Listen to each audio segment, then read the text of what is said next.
Shalom. Welcome to Shmuel's Views toward Observant Judaism. My name is Shmuel ben Shalomi, and I want to welcome you to our channel. I want to encourage you to subscribe, hit that like button, and hit that notification bell if you could, please. Today I want to talk about this week's parsha.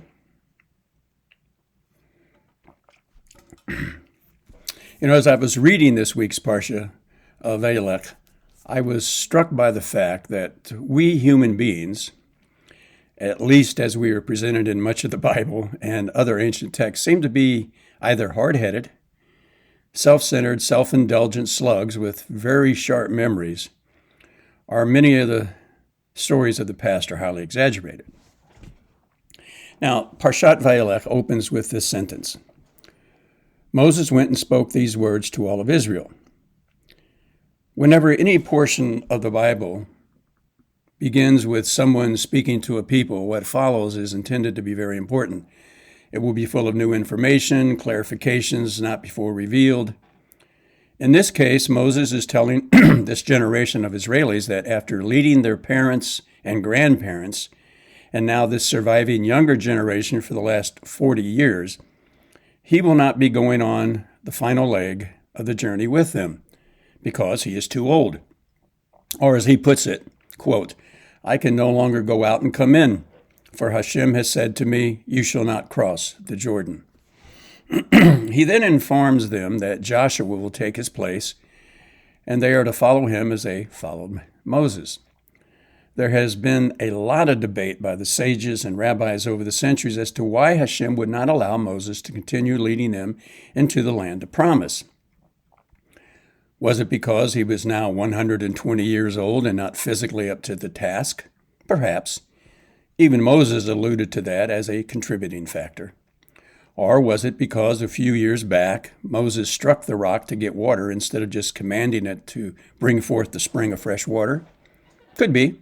Moses even hints at that being one of the major factors, although it seems a bit harsh on the part of Hashem to prevent entrance to his main man for such what appears on the surface, at least, to be a minor incident.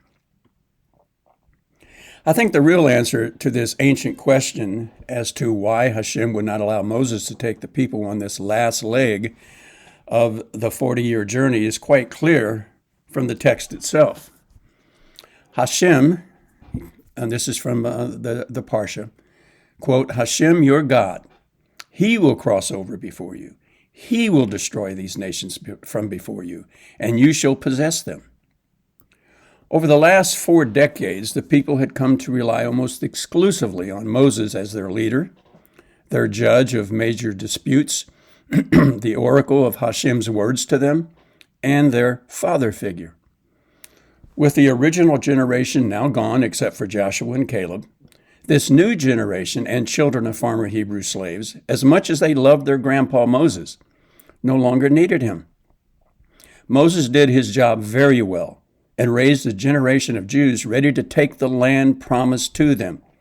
They were tough, solid, unwavering in their determination to follow after Hashem and whomever he chose to be their human leader, knowing full well that their true leader was the God of their fathers, Abraham, Isaac, and Jacob. Quite frankly, Moses did his job with this generation of Jews, and they were ready to follow Hashem anywhere he would lead them. Yet in just a few short verses later, we hear Hashem tell Moses and Joshua that even though he would not entirely release or forsake the children of Israel, a time will come when, quote, this people will rise up and stray after the gods of the foreigners of the land in whose midst they are coming, and they will forsake me and annul my covenant that I have sealed with them. My anger will flare against them on that day, and I will forsake them, and I will conceal my face from them, and they will become prey, and many evils and distresses will they encounter. They will say on that day, is it not because my God is not in my midst that these evils and distresses have come upon me? But I will surely have concealed my face, and on that day, because of all the evil that they did, for they had turned to the gods of others.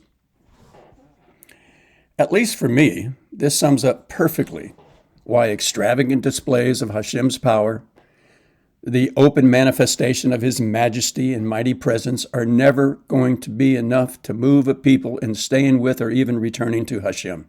Yes, those kinds of open displays may impress many in the generation who witness them to stay the course, at least for a time. But it isn't Hashem's powerful signpost of supremacy that will keep people on the course to the plan to promise. It is this one simple and continuous reminder that is Hashem's formula for having and maintaining a lifelong relationship with Him, and it is spelled out beautifully in this parsha.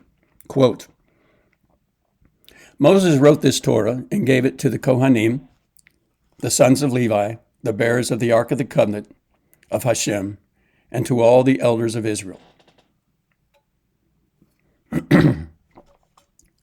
Moses commanded them, saying, At the end of 7 years, at the time of the sabbatical year, during the Sukkot festival, when all Israel comes to appear before Hashem your God, in the place He will choose, you shall read this Torah before all of Israel in their ears, gather together the people, the men, the women, the small children, and your stranger who is in your cities, so that they will hear, so that they will learn, and so that they will hear and learn to fear Hashem your God. And be careful to perform all the words of this Torah. And their children who do not know, they shall hear and they shall learn to fear Hashem your God all the days that you live on the land to which you are crossing the Jordan to possess it. There it is, folks. This is Hashem's formula for having a vibrant, healthy, productive, and living relationship with the Creator of all that is and is not. It isn't magnificent displays from on high, but the committed study and practice of the words found in Torah. Are we human beings a bit dense? At times, yes. From the moment our eyes were opened to the knowledge of good and evil, our hearts became clouded and our judgment blurred as it relates to our Creator and what it takes to have a relationship with that supreme loving being. The Torah is Hashem's gift to us on how to return to Him and be enveloped in that eternal flame. On that note, it is appropriate also that this Shabbat, the 6th day of Tishri 5783, September 1st, 2022, is called Shabbat Shuvah, which is the Shabbat that sits between Rosh Hashanah and Yom Kippur. Shabbat Shuvah literally means the Shabbat of returning. May we take this opportunity as we prepare for the holiest day of the year of Yom Kippur, the Day of Atonement, to return to Hashem by hearing, reading, and living out the words of Torah in our daily lives. Until next time, you have a great Shabbat, and shalom to you all.